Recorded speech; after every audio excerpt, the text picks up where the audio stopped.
Donc, penser, faire l'expérience de la pensée, c'est faire l'expérience de la beauté.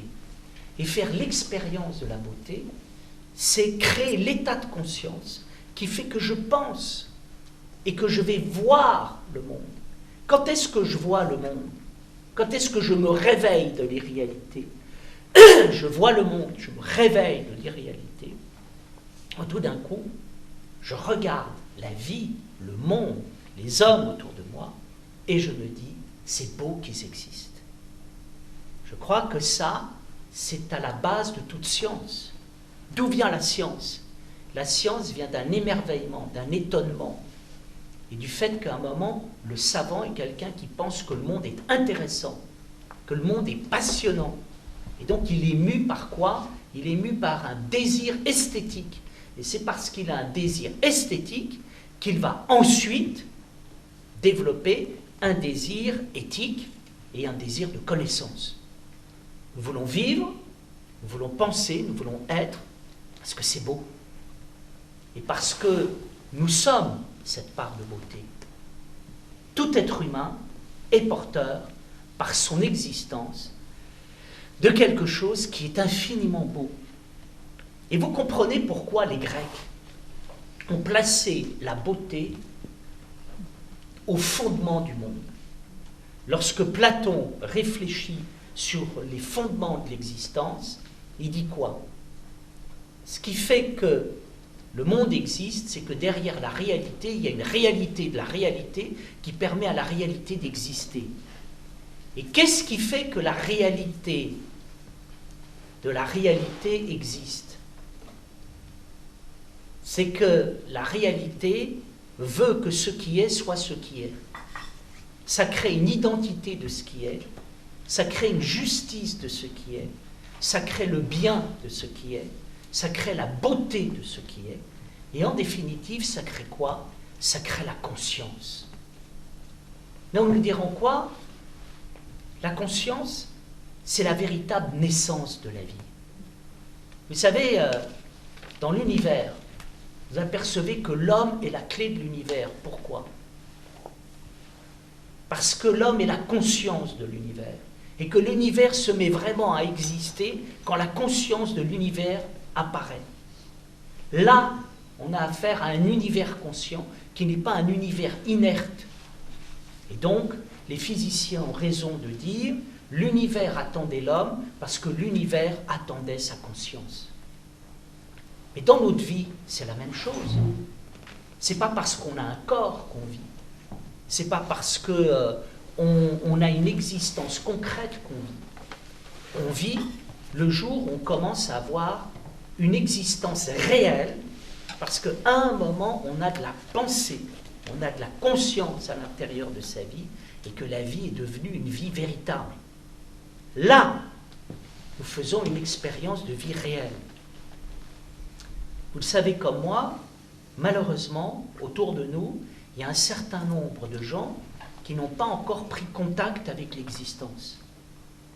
Et nous savons que, pour certaines personnes, c'est difficile, ça peut prendre longtemps. Il y a très peu d'êtres conscients qui vivent en conscience et qui vivent vraiment. Je ne les interdis pas d'exister, ils peuvent exister, ils vivent. Et ils vont peut-être se réveiller un moment au cours de la vie.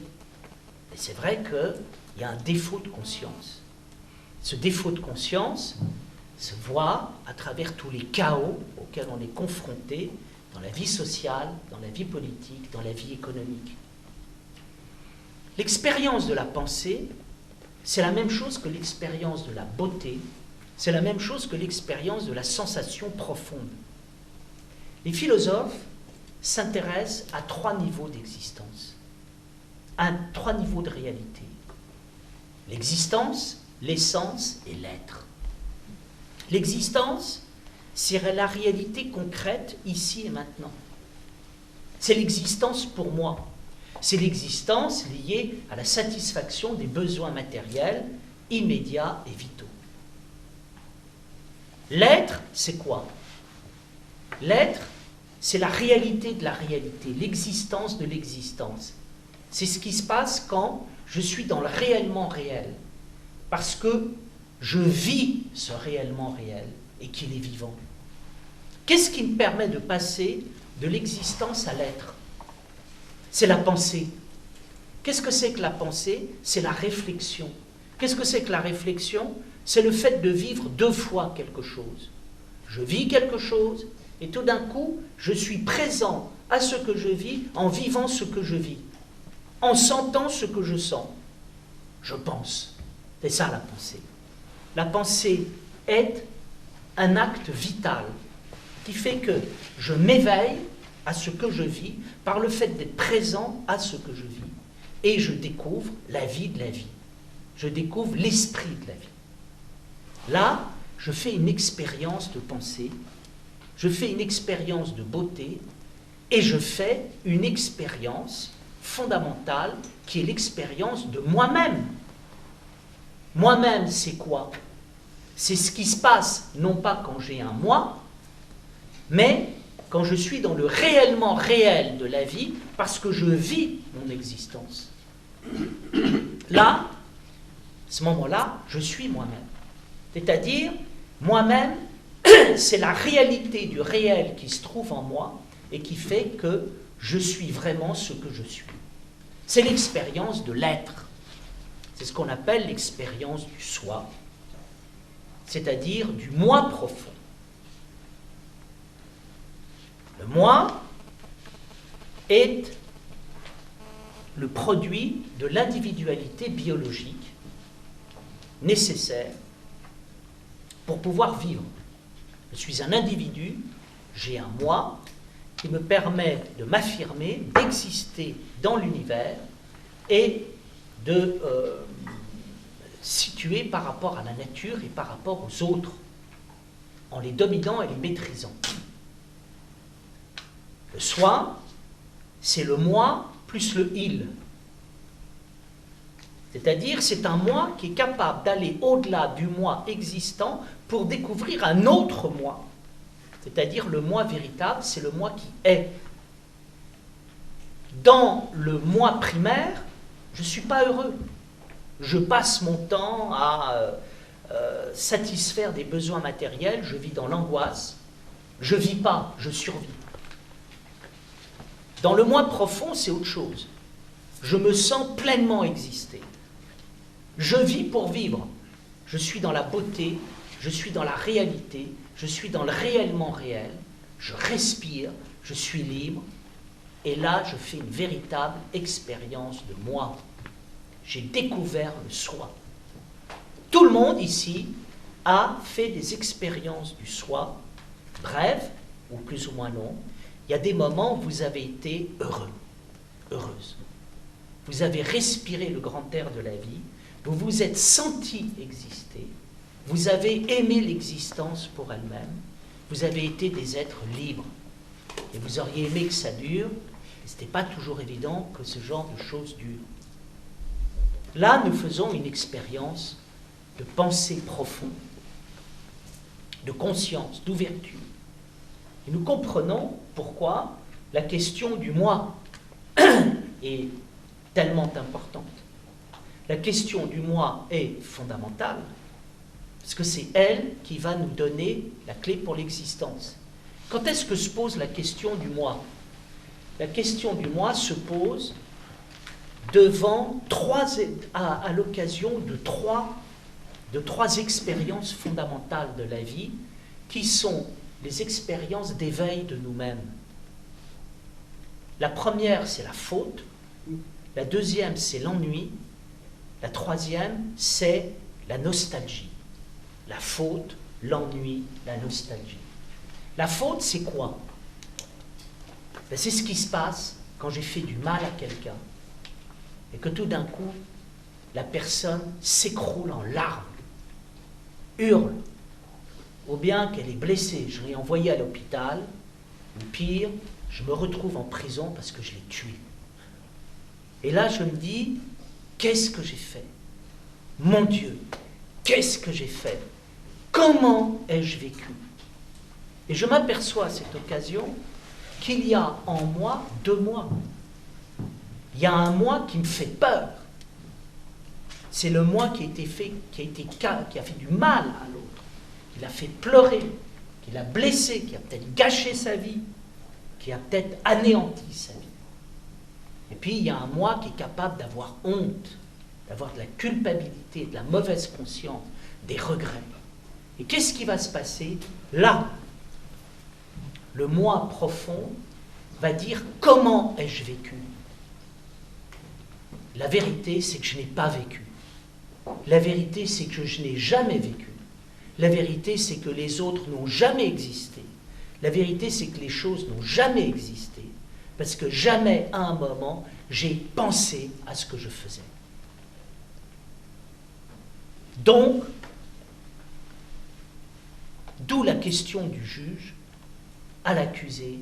Monsieur, est-ce que vous avez eu conscience de ce que vous avez fait quand vous avez fait ce que vous avez fait? Est-ce que vous vous êtes rendu compte de ce qui s'est passé? Est-ce que vous avez une imagination des conséquences de vos actes?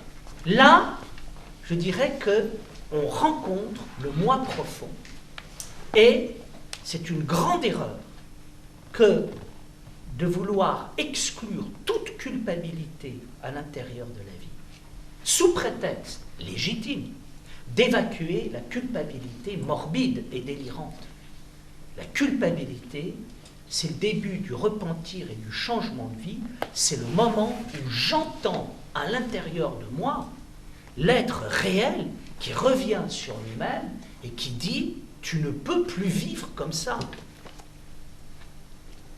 Là, je fais une expérience du moi profond. Je suis dans la pensée. Pour la première fois, les autres et les êtres existent. Et là, je vais commencer à faire attention à ce que je vis, à être présent. J'écoutais un jour le témoignage d'un assassin qui avait été en prison et il considérait que sa vie était coupée en deux. Il y avait une personne dans sa vie qui avait tué et il disait « c'est pas moi ». Et puis il y en avait une autre qui était devenue elle-même en prison et qui était rentrée dans la vraie vie. C'est-à-dire la vie à laquelle je suis présent, la vie réellement réelle. La deuxième expérience importante, c'est l'ennui. L'ennui est une puissance métaphysique colossale. Nous sommes tous allés dans des dîners où tout était bien, sauf la conversation. Et on a dit, les gens, c'était nul. On a parlé de rien. Ça allait dans tous les sens. C'était du coq à l'âne. Ça n'avait strictement aucun intérêt. Et là, on découvre en nous le moi profond qui considère qu'une vie qui ne pense pas n'a aucun intérêt. Et on ne veut plus vivre cette vie-là. Donc on entend quelque chose de l'ordre de la pensée à l'intérieur de l'ennui. Et puis il y a quelque chose aussi de très beau, et pas simplement de négatif, c'est la nostalgie. La nostalgie, c'est ce qui se passe quand on a l'expérience de la beauté, de l'intelligence, de l'excellence. Tout d'un coup, il y a quelqu'un en nous qui dit « Qu'est-ce que j'aimerais vivre toujours cette vie? Pourquoi on ne la vit pas ?» Vous savez, c'est toujours quelque chose qui m'a touché. Il m'est arrivé parfois de faire des conférences qui n'étaient pas trop ratées. Et donc, des gens disaient « Mais pourquoi on ne fait pas plus de philosophie? Vous m'avez réconcilié avec la philosophie. Mais c'est vachement bien la philosophie. Pourquoi on n'en fait pas plus? Pourquoi on n'en a pas fait avant ?» Ça, c'est ce qu'on appelle la nostalgie. D'ailleurs, vous voyez la beauté de la vie. Et vous aimeriez la voir toujours. Vous voyez l'intelligence, vous voyez l'excellence. Et vous dites, mais c'est ça, moi. C'est ça, la vie. C'est ça que je veux vivre. Là, je fais l'expérience de la beauté, de la pensée. Platon dit que quand les disciples de Socrate voyaient Socrate, ils avaient le souvenir du paradis perdu. Et ils retrouvaient en Socrate ce qu'on peut appeler la terre natale de la pensée. Et il y a des moments, on dit, mais mes racines sont là, ma terre natale est là. C'est de là que je viens. L'ennui, la culpabilité, la beauté, la nostalgie, ça me parle du pays d'où je viens. Ça me parle de ma véritable identité, de ma véritable patrie. Nous avons une patrie spirituelle, nous avons des racines dans le ciel, et c'est l'expérience de la pensée qui nous les donne. Alors, vous comprenez pourquoi, à un moment, Pindare a dit « Deviens qui tu es ». Phrase qui a été reprise par Martial, phrase qui a été reprise par Saint-Augustin, phrase qui a été reprise par Goethe, phrase qui a été reprise par Hegel, et phrase qui a été reprise par Nietzsche, avec des interprétations différentes. Je vais vous donner l'interprétation de Pindare, parce que pour moi c'est la plus belle. Mais toutes ne sont pas si belles. Martial, poète latin, nous dit « Deviens ce que tu es », c'est-à-dire « t'es pas terrible, accepte de ne pas être terrible. Deviens ce que tu es. » J'ai un ami qui m'a fait beaucoup rire. Il m'a dit « J'ai suivi ton conseil, je suis devenu ce que je suis, c'est une catastrophe. » J'ai trouvé ça très drôle.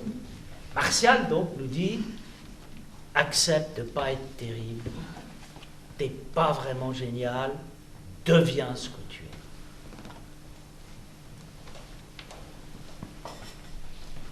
Goethe disait « Donne du devenir, donne de l'avenir à ton moi. Bouge-toi, sois en mouvement. » Nietzsche pensait que « deviens qui tu es » voulait dire « découvre l'individu irréductible qu'il y a en toi et que toi seul peux être. » Il n'y a que toi qui peux faire certaines choses. Donc individualité radicale. Pindare dit « il y a de la noblesse en toi. Deviens cet homme noble dont parlait Maître Eckhart, qui est à l'intérieur de toi-même. » Pour moi, l'homme noble, le Seigneur, c'est celui qui est dans la réalité, dans la plénitude. Alors, ce qui est intéressant, c'est de voir comment les Grecs ont pensé ce réellement réel, cet être, ce soi. Ils l'ont pensé à partir d'une construction rassemblant trois éléments.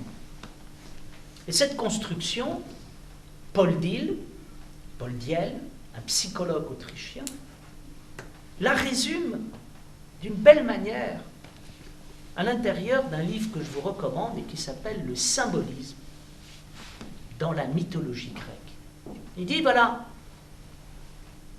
les mythes grecs, la mythologie, nous parlent d'une aventure intérieure, de l'homme qui va chercher son véritable moi, sa véritable personne, son véritable équilibre intérieur.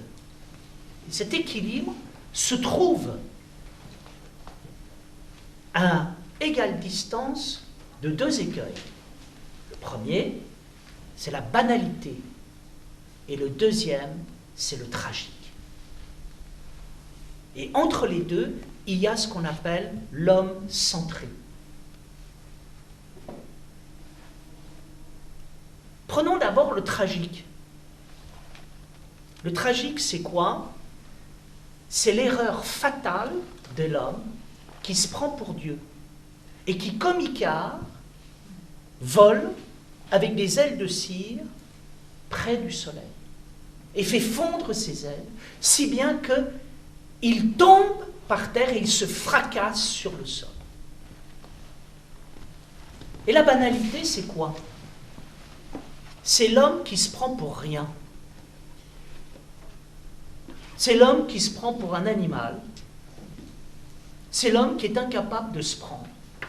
Si les Grecs trouvaient qu'il était dangereux de se prendre pour Dieu, il est tout aussi dangereux d'avoir une vision trop banale, trop médiocre de soi-même.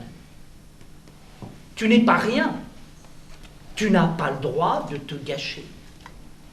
Tu n'as pas le droit de prendre la place des dieux parce que la place des dieux, ce n'est pas la tienne. Mais tu n'as pas le droit non plus de prendre la place des animaux ou du rien ou de la banalité parce qu'il y a du divin dans l'existence, il y a du divin en toi. Et en banalisant ta vie, tu tues ton Dieu intérieur. Donc, où se trouve la place de l'homme? La place de l'homme se trouve au milieu. Descartes, Pascal disent l'homme est un milieu entre tout et rien. Les Grecs pensaient déjà cet équilibre de l'homme. Qu'est-ce que ça veut dire? L'homme est un milieu entre tout et rien. L'homme doit se tenir à égale distance de la banalité et du tragique. Ça veut dire que l'homme est un passeur. L'homme est là pour faire muter l'univers. Il est là pour faire descendre le divin sur la terre et il est là pour élever la terre vers le divin et vers le ciel. Il est là pour opérer une rencontre entre le ciel et la terre. Et donc, il est là pour fabriquer des ponts allant de la terre vers le ciel, du ciel vers la terre, du visible vers l'invisible, de l'invisible vers le visible. Il est là pour transformer le monde en monde symbolique, en monde qui a du sens. Il est là pour ouvrir le logos, le langage, ce qui fait le lien entre les idées et la matière et les idées, capable de voir une réalité derrière une idée et une idée derrière la réalité, et donc de vivre un univers qui est un univers riche, qui est un univers de beauté, qui est un univers de création. Cet univers de création, c'est en faisant l'expérience de la personne qu'on le découvre. Qu'est-ce que c'est qu'une personne? Une personne, c'est un masque. C'est le masque que mettaient les acteurs tragiques grecs. Et ce masque avait pour but de faire disparaître le visage des hommes afin de faire apparaître le visage des dieux. Et donc, on est une personne quand on opère une mutation permettant d'aller du vide vers le plein, de l'homme vers le divin, et de devenir par là même acteur de la vie. Épictète disait, souviens-toi que tu es l'acteur d'une pièce dont tu n'es pas l'auteur. Souviens-toi que tu as une mission dans ce monde. Souviens-toi que tu es un homme. Souviens-toi que ton travail, c'est de faire passer la terre vers le ciel et le ciel vers la terre. Et là, d'être véritablement homme. Diogène se promenait dans Athènes, une lanterne allumée à la main. Et il disait, je cherche un homme. Je cherche un passeur entre le ciel et la terre et le ciel. Mais qu'est-ce que je vois? Je vois des gens autour de moi où ils sont fous, où ils sont médiocres. Il est où l'homme? L'homme, il est chez le sage. Le sage, c'était Diogène, qui apprenait à se contenter de ce qu'il est, à vivre à l'intérieur de lui-même, à rentrer dans la vie intérieure, et qui était un homme divin. Le sage, c'était Héraclite, qui était dans le temple d'Éphèse, le temple d'Artémis à Éphèse, une des 7 merveilles du monde. Et Héraclite était un homme divin. Les Grecs, ils recherchaient quoi? Ils recherchaient l'homme divin. Et c'était quoi l'homme divin? C'était l'homme qui était unifié au lieu d'être coupé en deux. Nous vivons coupés en deux. Pourquoi? Parce que notre existence n'est plus en relation avec l'être. Parce qu'on n'est pas dans le réellement réel. Parce qu'il n'y a pas de vrai corps. Parce qu'il n'y a pas de vraies âmes. Parce qu'il n'y a pas de vraie vie. Parce qu'il n'y a rien n'est vrai. Tout est coupé en deux. Où est la vie? Où est l'homme? Où est le passeur? Où est le ciel sur la terre sur le ciel? Où est le fait qu'on s'émerveille de vivre les uns des autres? Qu'on est réjoui de l'existence, qu'on arrête de faire la gueule et de rouspéter à propos de tout. Là se trouve la vie véritable. Où est l'homme? Il y a tellement de souffrances autour de nous, de gens qui sont bloqués dans leur vie, bloqués dans leur corps.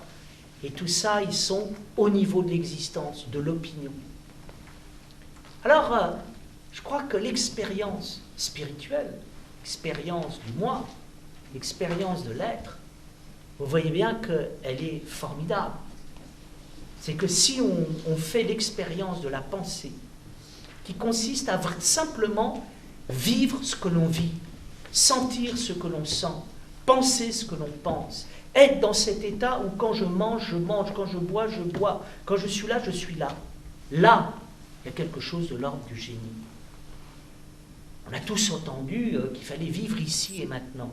Et vivre ici et maintenant, c'est pas simplement vivre ici et maintenant pour ne pas vivre dans le regret et ne pas vivre dans l'espoir. Parce que ça, c'est une vision négative. Vivre ici et maintenant, c'est ce qui se passe quand je pense. Je pense ce que je pense. Et je le pense vraiment, et je suis vraiment dans ma pensée. Alors, ce qui est intéressant, c'est de voir comment les Grecs ont organisé le monde autour de la pensée, autour du moi, autour de la vie intérieure.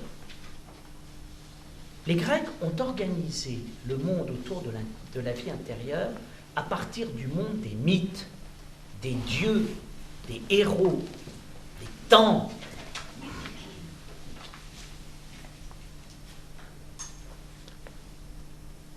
En allant à Delphes, j'ai été bouleversé. Comme en allant à Épidore, j'ai été bouleversé. J'ai senti qu'il y avait une énergie dans ce lieu qui était phénoménale. Et c'était une énergie de guérison. Quand je suis allé à Épidore, je ne savais pas que c'était un lieu thérapeutique. C'est après que j'ai découvert que ce lieu, il y a un théâtre, était un lieu thérapeutique. Donc j'avais senti, je l'avais vu, l'énergie thérapeutique de Delphes et d'Épidore est toujours présente. Les Grecs adoraient les lieux religieux et ils voyageaient d'un lieu religieux à l'autre, Corinthe, Sparte, Mycène, Dodone, Épidore, Delphes. Pourquoi ils allaient dans ces lieux? Ils allaient dans ces lieux parce que ces lieux étaient ce qu'on pourrait appeler des spas métaphysiques. C'est-à-dire, ils arrivaient dans du monde. Comme nous, ils étaient pollués par la vie banale, médiocre, ou bien la folie dans laquelle, à un moment, les hommes vivent. Alors, qu'est-ce qu'ils faisaient? Ils allaient au terme, ils se lavaient, ils se purifiaient leur corps.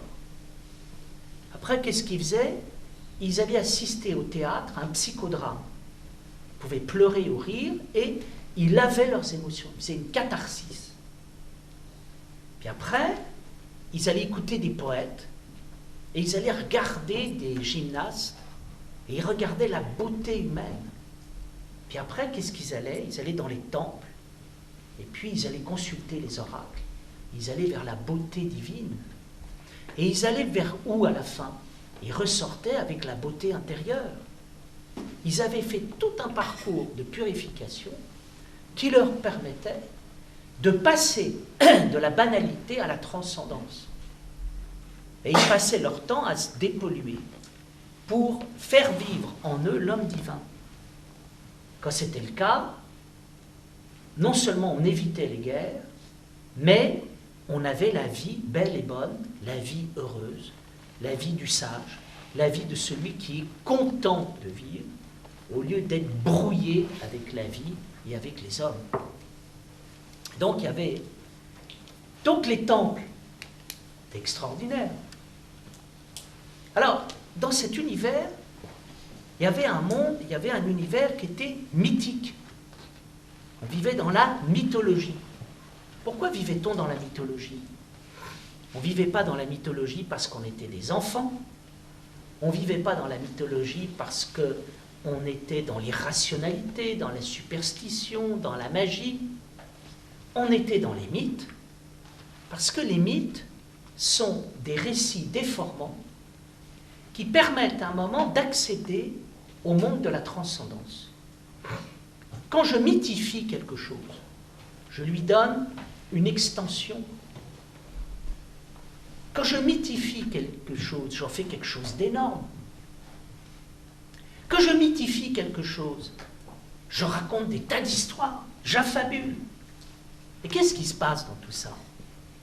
Dans tout ça, je sors de la banalité. Et je rentre dans le monde des résonances. L'intérêt du monde mythique, c'est que c'est un monde qui n'est pas banal, c'est un monde qui est peuplé de résonances, de correspondances métaphysiques. Comment est-ce qu'on apprend? Comment est-ce qu'on éduque?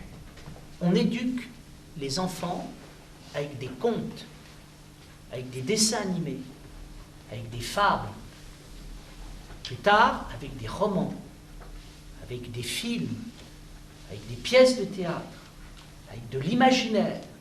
Pourquoi?